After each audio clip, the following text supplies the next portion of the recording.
नमस्ते सबैलाई म हुँ आकाश सुमखडा कमेडी विथ आकाशमा सबैलाई स्वागत छ। लाइक शेयर सब्सक्राइब गरी आफ्नो मनमा लागेको प्रतिक्रिया कमेन्ट बक्समा कमेन्ट गर्नु भने नभुल्नु होला। आज चाहिँ छुट्टी छ। आज पनि यो जापानको लाइभ यो काम मात्र गर्नेलाई चाहिँ गाह्रो हुने क्या। हप्तामा 2 दिन छुट्टी हुने के गर्ने कसो गर्ने। बिदा दिन कहाँ जाने। कामको दिन त ढुक्कै यो गयो काम गर्यो आयो सुत्यो थाहै हुन्न। बिदा दिन चाहिँ झ्याउने कहाँ जाने के गर्ने कसो गर्ने है। त्यो मैले एउटा किताबमा पढेको थिएँ क्या। यो गधाको चाहिँ सधैँ भारी बोक्ने बानी लागेको गधालाई चाहिँ कुनै दिन भारी नबोकाइकन हिँड आयो भने उछल लिएर छिचल लिएर भित्ता कुतारी हिँड्छ अरे क्या। त्यो हाम्रो जिन्दगी त्यस्तै भयो। काम नभए दिन के गर्ने जे हुन्छ होइन। अब हिँड्यो डुल्यो खायो पियो बस्यो जे होस् रमाइलो छ है। जापानिजकै यस्तो भिडभाड छ सबैतिर। बिदा दिन भयो नि उनीहरूको काम छ। हाम्रो अब लिमिट काम भन्दा गर्न पाइँदैन। पाए त गरेर नि हुन्थ्यो के हार्ने। अब रुल नेपालमा चाहिँ हुन्छ भनेर मिलाउँ भनेर नमिल्ने यसो यताउति गर्न नमिल्ने के हार्ने। ठ्याट्ट केही भयो भने जेल कोचिहाल्छ नेपाल फर्काइदिइहाल्छ। गाह्रो छ नि विदेशीलाई गाह्रो छ। हुन त यिनीहरूलाई पनि गाह्रो छ यसो हेर्दाखेरि त यो जापानिजको जिन्दगी नि बेरसको जिन्दगी लाग्छ। रसिलो जिन्दगी त हाम्रै लाग्छ। तर पनि भयो नि यो आफ्नो देश भने आफ्नै देशमा रोजगारीहरू त बिजी मान्छे भ्याइ नभ्याइ छ। कहाँ जाने के गर्ने आफ्नो काम धन्दा के। नेपालमा अहिले पनि यस्तो र उस्तो छ। अब के हार्ने गाह्रो छ हो। देशको स्थितिले गर्दा परदेशी बन्यो। परदेशीको जिन्दगी झन् के सोचिन सकेको छ। अनि बिदाको दिन आज काँजाम लगाइरहेको थियो। घरमा नि कति सुतिरहने सुत्नु नि कति सुत्ने हो भनेर यसो यो तागारागुची भन्छ क्या। यो चिट्टा यहाँ चिट्टा पसल छ एउटा। त्यहाँ गएर चाहिँ चिट्टा काट्नु पऱ्यो भनेर जान लाग्यो। यो फेरि मैले यो चिट्टा चाहिँ कहिलेकाहीँ म काटिरहेको हुन्छु। यो अस्ति भर्खर चाहिँ एउटा समाचार आइरहेको थियो कि इचिओकू चाहिँ एउटालाई पऱ्यो अरे। इचिओकू भने चाहिँ 10 करोड एउटा मान्छेलाई 10 करोडको चिट्टा पऱ्यो। त्यो मान्छे लिन गएन भनेर त्यो जुन चिट्टा खोल्नेवालाले एकदम धेरै फोन गरिरहेको थियो कि। अनि त्यसपछि त्यो न्युजतिर पनि हालिरहेको थियो। त्यही भएर के थाहा भाग्य फ्याट्ट पल्टिहाल्छ कि भनेर अनि यसो एउटा चिट्टा काट्दिउँ कि भनेर जान लागेको। यहाँ फेरि बाटो क्रस गर्नलाई यो जेब्रा क्रस नभई पाउँदैन। हुन त नेपालीलाई त पाउँछ किनभने नेपालीलाई त खासै रुल लाग्दैन। तर पनि यसो अलिअलि नि सुध्रिए भनौँ न। अब नेपालमा त जेब्रा क्रसै छैन पहिलेको र त। अब पानी नि थिएन। अब यहाँ आएपछि चाहिँ अब सबैले गरेदेखि चाहिँ गर्नै पर्ने के। नगरी नहुने अर्का देशको रुल फलो गर्नै पऱ्यो। के हार्ने यहाँनिर चाहिँ अब चट्ट चिट्टा काटिन्छ। अब जापान आएर भाग्य सुध्रिनलाई के भने हाम्रो टिकटकर माइललाई चाहिँ लैनो पाडाले चाहिँ नाच्न सक्नु पऱ्यो कि भने हाम्रो रतन भाइ नाके भाइ भन्छ नि उसले चाहिँ छाडा बोल्न सक्नु पऱ्यो। नत्र त जापान आएर केहीमा हुँदैन। अन्त गर्नेले गरिरहेको छैन। हामीसँग नि क्षमता नभएर नि होला हो याद थियो। अब चाहिँ त्यहाँदेखि ट्याक्क चिट्टा काटिन्छ पऱ्यो भने त करोडसम्म हो। 6वटा अङ्क मिल्यो भने त ठ्याक्कै करोड हो। अब करोडको लागि लगानी 200 रुपियाँ 300 रुपियाँ हो। तैपनि एउटा काटिहरू पनि भएछ भने भइहालेछ। नभएछ भने के नि त। अब यो फुर्सद बेला यसो फुर्सदको सदुपयोग हुन्छ हो। यो नेपाल लगायत धेरै यो अविकसित देशहरूमा चाहिँ यो सट्टेबाजी र रन्डीबाजी चाहिँ खासमा इलिगल मानिन्छ। तर यो विकसित देशहरूमा चाहिँ यसलाई इलिगल भन्दा पनि यसलाई नियम र कानुनमा बाँधेर चाहिँ लिगल रूपमा चाहिँ गर्न पाउने गर्छ। यो पनि नेपालहरूमा पनि यो इलिगल बनाउनु भन्दा पनि यसलाई चाहिँ केही कानुन बनाएर चाहिँ लिगल बनाउँदा राम्रो हुन्छ जस्तो लाग्छ। चिट्टा हो होइन। मान्छेको कसैको त्यहीले भाग्य चम्किरहेको हुन्छ होइन। सबैलाई पर्छ भन्ने पनि छैन। अब यत्रा खोलिराखेको छ करोड बाँड्दा पनि फाइदै भएर त होला नि होइन। नत्र त यिनीहरूले पनि बन्द गर्नुपर्ने। त्यही भएर यसलाई चाहिँ सकेसम्म लिगल बनाएर सबै देशहरूमा सञ्चालन गऱ्यो भने राम्रो हुन्छ भन्ने मलाई लाग्छ।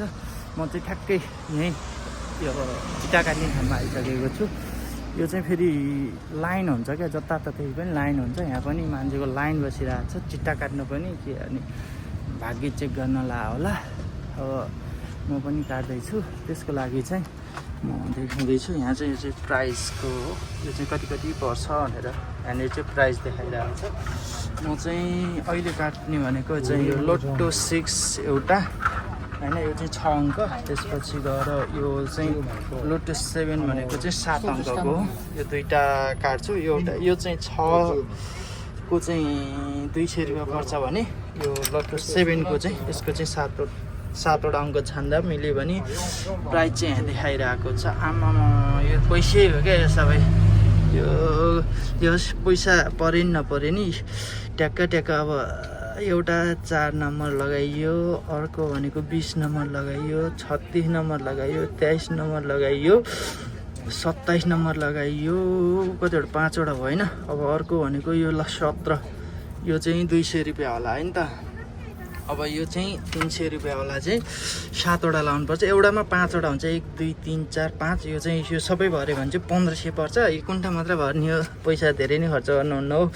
7वटामा यो ल 21 7 21 30 5 7 कतिवटा भयो 4 25 15।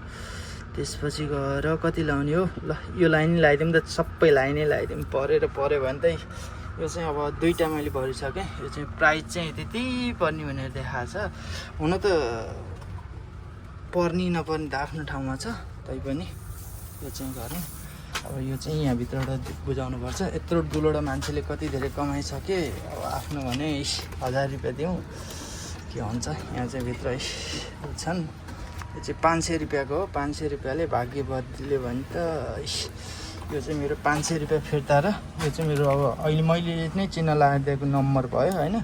त्यो नम्बर चाहिँ ठ्याक्क पऱ्यो भने चाहिँ यसको करोडमा हुन्छ हो हिसाब त। त्यसपछि त करोडमा हो कुराकानी त के हो।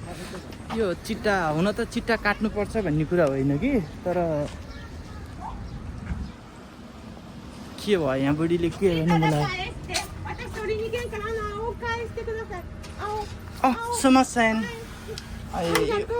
समासेन त्यो चाहिँ मैले बिर्सिछु क्या। त्यो चाहिँ मैले उता राखेको थिएँ यता भिडियो बनाउँदै गर्दाखेरि, त्यही भएर मैले बिर्सिछु। बुढी बोलायो नि के हार्ने भाषा बुझिँदैन, गाह्रो छ हो।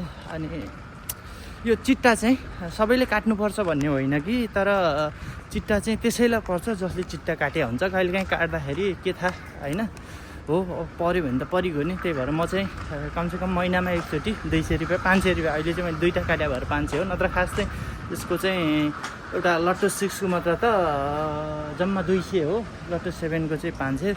यो चाहिँ यसरी कुनामा हुन्छ क्या। यो चाहिँ जापानभरि हुन्छ, धेरै ठाउँमा हुन्छ। यो चाहिँ यति कुनामा छ क्या होइन। सबैजना त्यसरी लाइन बस्नुपर्छ क्या। हेर लाइन बसी काट्नुपर्छ पैसा खर्च गर्नलाई। हेर जिन्दगीमा त यत्रो दुलो हुन्छ, त्यतिबाट यत्रोबाट जिन्दगी कतिले बनाइसके। हामी भने काट्ने पैसा खर्च गर्ने यति मात्र हो। ठिकै छ, तै पनि केही छैन। कहिलेकाहीँ खुसी हुन नि सिक्नुपर्छ हो जिन्दगीमा। साह्रै कति पैसा भनेर मात्र हुँदैन क्या। मान्छेले खुसी जेमा पनि लिन सक्छ। त्यही भएर यो एउटा खुसीको पल पनि हो। यता ठाउँमा आइदिनु पाइहाल्छ, घुम्न पाइहाल्छ। पछि करोड पऱ्यो भने त आमा भिडियो बनाइहाल्छु नि म। तर सम्झिने पानी फाइनल्ली चिट्टा पनि काटियो। गर्मी छ। अब चाहिँ यसो अब हिँड्न पऱ्यो, यता यसो आइसक्रिम खानु पऱ्यो। के हार्ने हो जिन्दगीमा, प्रगति छैन। मलाई सबले हेरिरह, मलाई त कस्तो लाजको लागिरह हो। यहाँ बुढिया दुईजनाले हेरेर आमा मुस्काइदियो। के गरौँ के गर्ने हो, यस्तै हो। अब नेपाली भाषा के बोल्यो भने होला, थर्काइ कुट्यो सरापै भने होला। मैले त बोल्न त राम्रै बोल्यो हो। के हानि त अब यिनीहरूले मेरो भाषा बुझ्दैन, मैले नि यिनीहरूको भाषा अलिअलि बुझ्छु, खासै बुझ्दैन। त्यही भएर यस्तै हो यो जिन्दगीमा। सबजनाले चाहिँ च्यानललाई लाइक सेयर सब्सक्राइब गरेर चाहिँ साथ दिनु होला। आगामी दिनहरूमा पनि यस्तै भिडियो बनाउने छु र सबैजनाले सानो युजरलाई पनि सपोर्ट गरेर चाहिँ माथि पुर्याइदिनुहुन्छ भन्ने आशा राखेको छु। सबैजनाले सब्सक्राइब गर्न भने नभुल्नु होला। यस्तै हो जापानको जिन्दगी, बिजोग छ सबैको। यो उही देखिँदाखेरि समुद्र हाँसिया फोटो मात्र हो, अरू सबै बिजोग छ। Okay by by. सबैजनाले सब्सक्राइब गरिदिनु होला। ओके फेरि भेटौँला। By by.